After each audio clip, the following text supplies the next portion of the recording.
Welcome to this week's episode of Accredited Investor Markets Radio. Each week, we speak with you about investing in alternative assets. Unbiased and beholden to no one, Accredited Investor Markets Radio does not accept advertising from any investment firm or financial advisor. Accredited Investor Markets Radio is the spoken word sister of AccreditedInvestorMarkets.com, the internet's most comprehensive and unbiased educational resource about crowdfunding, angel investing, venture capital, private equity, private shares, and other investment classes beyond publicly traded stocks and bonds. Hello, everyone. I am Christopher Cahill, the host of Accredited Investor Markets Radio. Later on, I have the privilege and the great fun to interview John Lee Dumas, he of Entrepreneur on Fire. He could also be called Podcaster on Fire. He has made a thriving business from his podcasts interviewing entrepreneurs, and we will talk about that. Looking forward to it greatly. Among relevant recent writings which we'd like to discuss in this point in the program, Christopher Mims of the Wall Street Journal wrote an article with the very enticing title of Body Cameras for All, Creepy but So Helpful. Who could avoid reading an article entitled something like that from January 5, 2015? The focus is on companies that are doing well by exploiting the desire to wear body cameras in anticipation of legal claims. Now, who would do that? Well, it becomes kind of obvious when you think about it. The article discusses car repossessors, otherwise known as repo men. Repo men, for an example of somebody who might want to wear a body camera, have to go get cars, and it's important that they not breach the peace. Under the Uniform Commercial Code, provided there is a breach of the loan, the lender can repossess the collateral, in this case the car, if he can do so without breaching the peace. So with a body camera, you can show as a repo man that you got the car in the dead of night, nobody knew about it, everything was fine.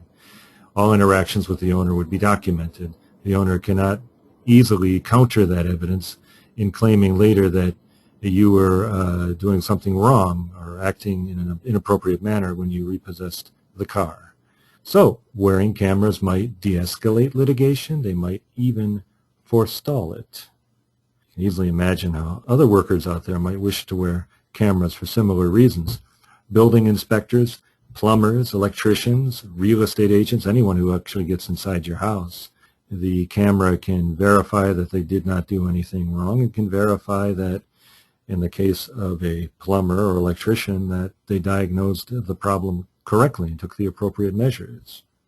One of the leading providers of body cameras is a company called Taser International, and there's a company name that gets your attention, but there are many others. The field is not a monopoly. Body cameras are currently, some of them under $500 each. You can expect the unit price to decline. And as the unit price declines with greater technological advance and commodification of every stage of the production and distribution of these things, they might become virtually required. Consider this. Doctors are exposed to malpractice liability. Wouldn't a body camera show things that could enable them better to defend themselves? Well, one could argue that body cameras might also expose them to greater claims of liability. But increasingly, doctors are employed not by themselves, but by hospitals, which are large companies which engage with insurance companies. And what about the insurance company's motivations? Maybe the insurance company would like to have these cameras on doctors, on the one hand, to help better defend against claims by patients who allege victimization by malpractice, but also to record what the doctor did. Perhaps something the medical professional did would cause an exclusion under the policy. Insurance companies make their money in various ways, and one of them is by patrolling the exclusions to their policies. So doctors may end up having to wear these things. That's a surmise, and it's mine, not from the article. I also note that in another article on the same page of that newspaper, the University of New Hampshire School of Law reports that applications have dropped to the school by 56% since 2010. The article also notes that there's been a decline among entering students in the nation's law schools by 38,000. There's 38,000 fewer students entering law school nowadays than there were at any point since 1974. And in 1974, there were 53 fewer ABA accredited schools. Now, naturally, the declining number of students in law school makes me think about cybersecurity, and I'll draw you that linkage a little later on. But cybersecurity seems to be everywhere. What with Sony, what with various companies getting hacked, it could easily become an obsession. But even an obsessive may be focused on real dangers, just as a paranoid can have real enemies. Well, among the relevant recent writings I have reviewed is a publication by the Conference of State Bank Supervisors. It's entitled Cybersecurity 101, a resource guide for bank executives. It's available from the Conference of State Bank Supervisors. You could look them up on the web. And I say all that because I encourage you to read it. It's 40 pages of clear, comprehensive, and substantial analysis of what bank executives should do. Of course, what they should do implicates all of us, because if they get hacked, we feel some of the pain. Just to touch on what's in there, the report calls for a preparedness checklist, a data breach response plan, which includes notification procedures and checking up on third parties that have access to bank data. It calls for evaluating IT security, of course, and reviewing staff security awareness, and calls for banks to have recovery infrastructure, of course, to get the data back. Now, all of this calls for cybersecurity expertise and the participation of cybersecurity professionals at all levels of banking. All right, that all makes sense, I think. That's just banks. What about everything else? What about hospitals? What about the manufacturers of driverless cars? And for that matter, what about the manufacturers of our cars today, which have many information processing and computerized systems weighing in even on things like brakes and acceleration? A hack, of course, could affect these things conceivably. In fact, it's hard to see cybersecurity concerns ebbing as we go forward. Each of us, or many of us at least, carry smartphones which have greater computer power than the Houston program had it. Certainly during the Mercury years, maybe even during the Apollo years, I don't know. But that also causes great vulnerability, obviously, given the connectedness of our computer systems. All that by way of pondering, not just your investment choices, because obviously, like body cameras, cybersecurity seems like a growth industry, but also as career paths for your children. Many years ago, in 1978, Waylon Jennings and Willie Nelson had a big hit song called Mamas Don't Let Your Babies Grow Up to Be Cowboys. Now, cowboys, there's an ill-advised profession, especially in view of recent developments. Cowboys became obsolete many years ago, but they're still more so as time goes on because of the increased mechanization and digitalization of food production. A number of these issues were discussed by Charles Smith in an earlier podcast, Charles Smith of Pegasus Intellectual Capital Solutions. I invite you to look at that or listen to that podcast. But back to the song. In the song, the lyrics were by Ed and Patsy Bruce and went as follows. Mama, don't let your babies grow up to be cowboys. Don't let them pick guitars and drive them old trucks. Let them be doctors and lawyers and such. Well, as we've already discussed, doctors are unhappy with the enhanced regulatory environment. They're unhappy with the economics of the profession, driving them out of their noble individual pursuit of health for their patients and causing them to become workers like everybody else.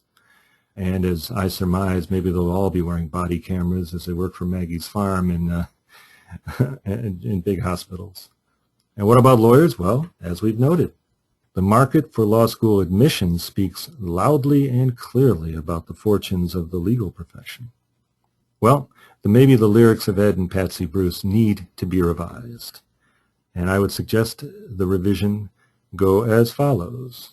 When you get to the bridge, when you get to the chorus should be, Mamas, don't let your babies grow up to be cowboys. Don't let 'em pick guitars and draw down their savings. Let 'em be cybersecurity mavens. Well, with apologies to Ed and Patsy Bruce and Willie Nelson and to the estate of Waylon Jennings, that's the conclusion to my remarks for today. Let's get to the interview. Our guest today is John Lee Dumas. John is the founder and host of EntrepreneurOnFire, a podcast on which he interviews successful entrepreneurs 7 days a week. The show has been featured in Forbes, Inc., and Time magazines. John also has founded Podcasters Paradise, a virtual community where over 1,400 podcasters learn how to create, grow, and monetize their podcasts in a supportive environment. EntrepreneurOnFire generates over 850,000 unique listens a month. Over 700 episodes have been recorded and broadcast, and much more can be found at EOFIRE.com.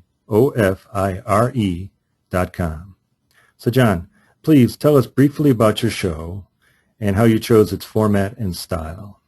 Well, Christopher, thank you first and foremost for having me on. It's a real pleasure, and I'm excited to help ignite your listeners for sure. Right on. So Entrepreneur on Fire is that 7-day-a-week podcast where I interview today's most inspiring and successful entrepreneurs.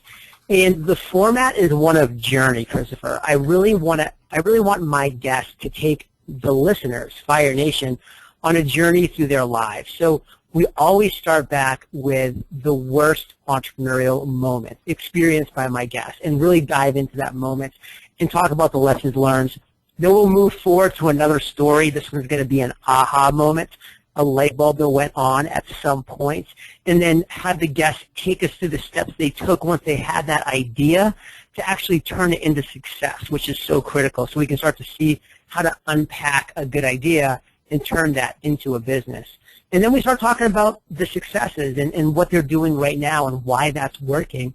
And then we always end with a 5-question lightning round where we just pepper our guests with really powerful questions to extract priceless nuggets of information.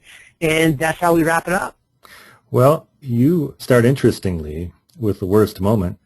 I imagine for many of your guests, the worst moment was failing at a prior startup. Oh, yeah. And what kinds of things do you remember, some of them notably learning from those failures? So much. And one thing I do want to note is the specific reason we always start with a failure and with the worst entrepreneurial moment specifically is because a lot of my guests I've had on are absolute rock stars. I mean, Brian Tracy, Seth Godin, Tim Ferriss, Gary Vaynerchuk, just the list goes on, Barbara Corcoran from Shark Tank.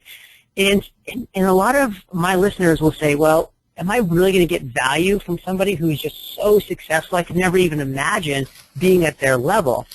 But by us just breaking it down right at the beginning and say, hey, listen, you are a human being. Like, you have failed in many different ways. And by really just showing that to the listener, I've just seen a lot more of an intimate connection between the listener and the guest, so they can now relate so much better to that guest and be much more open to the information that that guest is trying to share. So that's really the reasoning behind why we start with that tough failure, struggle, obstacle, challenge, worst entrepreneurial moment.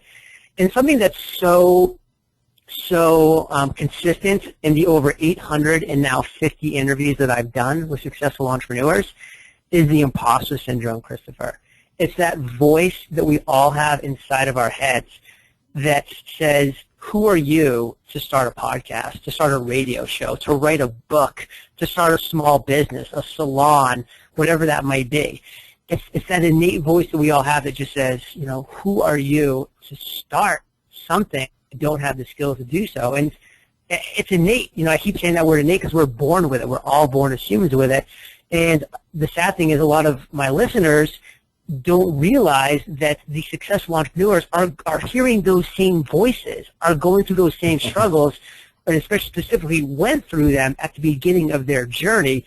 And that's really what that that moment is for, that story of the worst moment is for, to break down those barriers and say, you know what, it's okay that you're hearing those voices, that you're struggling with confidence, because we all have, and we all still do. That's what being a human is. But it's those people that can embrace the struggle, embrace the failures. Okay. Those are the ones that rise above. Well, my audience is principally investors, and I guess one takeaway from what you've been saying is that if the person involved in the startup they're thinking about investing in has failed, that is certainly not a definitive turnoff for an investor at this stage. I guess you would agree with that. Well, let me just share with you a tiny quick story. I had a guest on who was a billionaire, and he invested a $23 million, I think was the number, in a company. And that company failed. It just absolutely failed. And I jokingly and very naively just said, well, I guess you learned your lesson, like you'll never invest in that guy again. And he just laughed back and said, I just invested $23 million in that gentleman's education. You better believe I'm investing with him again, because he's going to make me that back 100-fold. Well, that's what failure is in the larger economy. It is a matter of information, among other things, right, for the entrepreneur and for the market to figure out what works and what doesn't. But staying with failure for a moment. All right, let's put on our investor hats, and we're facing a nice-looking startup in many respects. What cues do you, I mean, you're a very interpersonal person. I think you pick up on cues of people. You're able to motivate them. Other than the balance sheet and the due diligence and so on that someone can do, what cues would an investor have to show that an entrepreneur is on the level or is not in over his head? Is the actual entrepreneur passionate about the problem that he or she is solving in the marketplace? Or are they trying to be the Uber of blank, the Airbnb of blank? Are they just trying to get in the market to chase trends? Are they trying to replicate something that's already been a success just because it's already been a success? Or does that person, with their core conviction deep down, really believe, without a shadow of a doubt, that what they are going to be creating is going to be impactful in the world for any number of reasons? That is something that I've seen over and over again, and that I've heard from many successful entrepreneurs over and over again, and angel investors and venture capitalists, that really has made an impact on me. How much does the entrepreneur care about the problem they're solving? One cue then might be, if somebody seems to want to be a success, well, that's not bad, but it's not exactly to the point. I mean, it's sort of like somebody wanting to be a writer instead of just telling a story, right? I think that's a great analogy. You want an analogy? You want an entrepreneur who's solving a problem or meeting a need, creating happiness. Yes, that they believe in. That they believe in. So, have you, since you talk with these people every day, have you been moved to invest in any of their businesses? Great question. Have you been tempted? Yes, great question, and yes is the answer, and I have a pretty cool story behind that. So I'm a podcaster. I started back in 2012 with EntrepreneurOnFire with no experience and no online presence, and here we are about 2.5 years later with over 850 episodes, averaging 1 million listens a month. We've been awarded Best of iTunes in 2013, and we generate over $250,000 in revenue every single month, netting over $200,000. So a very great profit margin type business. So number one, I definitely do have funds to invest. And number two, I really do have a lot of opportunities to hear interesting investments. And one that I just couldn't resist that happened recently was a great podcast host for NPR, This American Life and Planet Money specifically. His name's Alex Bloomberg. He's been there for decades. These are two of the top podcasts and radio shows, it's NPR, in the world, and millions of listens per episode. And he left. He quit to start his own podcasting corporation, which he calls Gimlet Media, where he is just going to start up shows, and that's actually the name of his first podcast, is called Startup. He's going to bring in other podcast hosts, and he's going to oversee their creation and the monetization of those podcasts. And it's a podcasting corporation. In fact, the first name of it was the American Podcasting Corporation, which he changed to Gimlet Media for a lot of reasons. Long story short, I invested. He had a series of funding, which I was fortunate enough to be able to be verified as an accredited investor, and I jumped in. And it wasn't a massive stake of the company, but it was a pretty big chunk of change, and it gave me some pretty good equity in the company, and I'm definitely interested in watching closely their growth. Well, you too are an entrepreneur on fire, obviously. Thank you. Did you have an angel? I did not. I started with a wing and a prayer, and I will be completely honest. I was 32 years old. I'd been in the Army for 8 years as an officer, so I had no college debt because I had an ROTC scholarship. I had been quite successful and frugal for the first 32 years of my life, so I had about $120,000 in savings. So not an endless amount of quote-unquote of a cushion to rest my laurels upon, but enough to give me a runway for a couple years. And to be honest, for the first 9 months, I made not a dime. I saw nothing but red on my P&L sheets. But at that 9-month mark, I was able to see my first profit, and it was a really cool month. And ever since then, we've just seen nothing but really consistent growth. Well, all right, then I'm going to ask you a question I had in my back pocket. You were in the Army for 7 years, patrolling in Iraq. I don't know much more about it than that, but also going 9 months without a paycheck, spending the $120,000 you have in the bank. These are things some entrepreneurs do. Entrepreneurs are often described as fearless. So, were you fearless before you entered the Army, or did the Army make you fearless? Great question. So yeah, to kind of clarify quickly, I was an armor officer, so I was in charge of 4 tanks and 16 men during my 13-month tour of duty in Iraq, and then of course during the other 7 years that I was in the Army as well. I had very similar roles. And I'll be completely frank with you. The Army did not make me fearless. I still have fear every single day on some levels for what I'm doing. And I think in a lot of ways that's a good thing. I think that fear keeps you hungry, keeps you sharp, keeps you on your toes, keeps you working hard. And so I use fear to my advantage. And not to get too deep here, and so I won't, and I'll kind of be brief about it. We don't mind deep. We don't mind deep. Okay, that's cool. The main thing the Army did, which did not make me fearless, but it did give me courage. Yes. And courage is different than being fearless because you can still be scared and have fear while being courageous. And I was a platoon leader, so I was in charge of those 4 tanks, and those 16 men were my responsibility. And 4 of them, Christopher, made the ultimate sacrifice. They did not come home. Oh dear. And it was a really tough time for me as a 23 and 24-year-old to deal with the reality that 4 of my soldiers gave their lives in this fight against terrorism and in this war. And I will say at every single one of those coffins, I stood while Amazing Grace was being played, and I committed in that moment to the promise that I would have the courage to live the life that I knew that I was capable of living and not sell myself short. And so every time when I left, and so then fast forward and I leave the military, I went down a bunch of different career paths that failed. Law school, I quit after 1 semester. Corporate finance, commercial real estate. Good move in the law. Yeah, thank you. So, I quit all of these different career paths because, and I believe the only reason I was able to quit these different career paths was because I had the courage to quit. Because I would remember back and say, this is not for me. And I made a pledge, I made a promise to myself and to my soldiers that I was not going to let fear guide my life.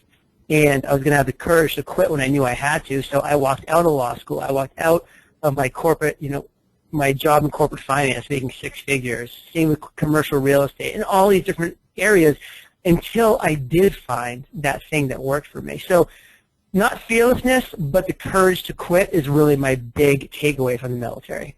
Well, I've got to say, you improved my question mightily. I was on the wrong premise.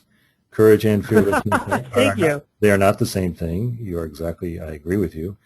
And I'm very appreciative that you did. And it's good to know your account of your link between your important past in the military and your important presence as a highly successful entrepreneur and inspirational person.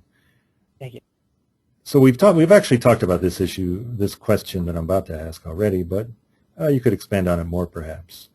Other than the ones you've interviewed in, have you followed up on the fortunes of entrepreneurs you've interviewed? Have any of them actually not made it to the next stage or maybe had to leave their businesses?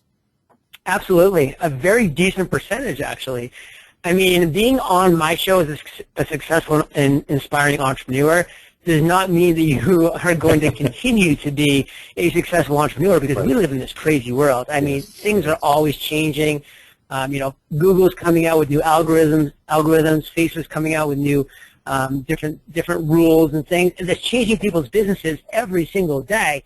And I've had people that have come back to me and said, John, I was on your show 2 years ago, and my show bombed. I mean, my actual business, which was doing great at the time, has since failed, and now I'm doing another thing that's actually really successful for these reasons. I'd love to come back on the show. And I've actually had a couple of people come back on the show talking about their subsequent failure post-EntrepreneurOnFire, and then their reemergence into success. And we talk about that. And those have been fascinating shows, because it really proves to the listener that, hey, these are humans. Yes, they're successful right now, and hopefully they'll continue to be so, but the reality of life is there's a good chance they won't.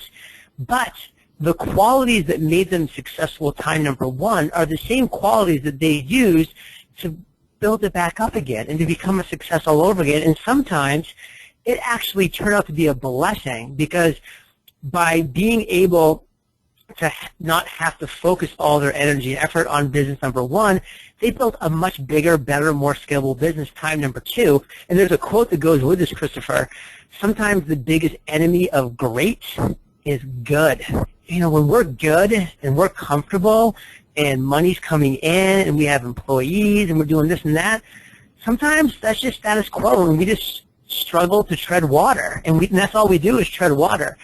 But sometimes it takes that tidal wave to just wash everything away, to clear the slate, so that we can actually be great. And I found that in more than one circumstance, which goes back to that, one of the original questions of, sometimes you do need to bet on somebody that's lost before, because of what they've learned. They're going to come back even bigger and better the next time. Well, it's certainly a fair question to ask someone in whom you're going to invest substantial funds what they learned, isn't it? Yes. What are some of the greatest surprises you've encountered as you've interviewed and gotten to know some of these entrepreneurs? There's one thing that really took me by surprise, because it kind of snuck up on me, and then when it happened for like the 50th time, it just clicked, and I'm like, oh, I can't believe I haven't seen this before, this trend. And then it just kept coming up after and after again, so much so that I had to call it the baby effect, because there's just no other way to call it. And that just seemed to me that I was talking to my guests, and they were talking about their failures. They were talking about their struggles. And then I would say, okay, well, let's move into your aha moment, like the time you turned it all around that became your current success. And then they would just kind of casually be leading into, well, I had just gotten married and I had a baby. And then they would launch into like the story. But then I was like, wait a second. Why is it so common that it seems all of these successful entrepreneurs had just gotten married and just had a baby, and then that was it? And then I just started to realize, because I started digging deeper, when you have no opportunity to but to succeed, meaning that you have a baby in the world. It just came into the world. You are now in charge of providing for a family. You are not even going to look at failure as an option. You're going to do whatever it takes. All of a sudden, that outbound phone call that you were terrified to do becomes a lot easier than not feeding your child. All of a sudden, knocking on that door for that pitch becomes a lot easier than not providing proper shelter, for your child. And so it was just so obvious to me, and it was such a surprise because it came out of nowhere after so many interviews, that so many times people finally found success when they got over being fearful for themselves and instead became fearful for something else because they were able to just not succeed when it was just them, when they were just living in some $400 rent per month apartment and getting by somehow. But when it came to a fact that they had to succeed because of their family and there's no other opportunity but to do that, then they were. And so if I ever had a person come to me with a great idea that I liked and they said, yeah, no, I almost don't want to tell you this because it might turn you off, but I just had a baby, I'd be like, yes, I love that. Now you can't fail. I invest. And Alex Bloomberg is a great example, and that's one of the reasons why I love investing in him, the guy with Gimlet Media that I talked about, who I invested in. He has a little baby. He has a child, and he left this comfortable job to take this big leap, but there's nothing that's going to stop him because it is make it or bust, and he's not going to go bust. That's extra due diligence, and I'm tempted to quote back at you. Rogers and Hammerstein, I guess I'd be quoting Hammerstein because he was a word guy, from Carousel, where the guy operating the carousel learns he's going to have a baby, and he's always been just sort of a, take every day as it comes kind of a guy, and he says when it comes to money, he's going to find it, take it, steal it, make it, or die. Perfect. Well, all right. John, it's been a distinct pleasure having you on. Christopher, I've enjoyed it immensely. Thank you. Trying to turn it around and have you educate investors because they are two sides of the same coin. And now everybody who listens to this show will check into the family history, and not just the history, the family prospects of the very early stage, I should say, entrepreneurs. All right. Well, thank you for listening to Accredited Investor Markets Radio. We are grateful to you for doing so. This show is produced by Stephanie Strait. Let's do this again sometime soon. Thank you for joining us. If you enjoyed this episode, you can subscribe through iTunes or Stitcher, or you can download our app from Libsyn. You can also listen right on our website, www.AIMkts.com. Each week, Accredited Investor Markets Radio brings you news and education about investing with a focus on alternative assets. To see a short-written summary of this episode, go to www.AIMkts.com. Accredited Investor Markets Radio is a production of Financial Poise Radio Productions, LLC.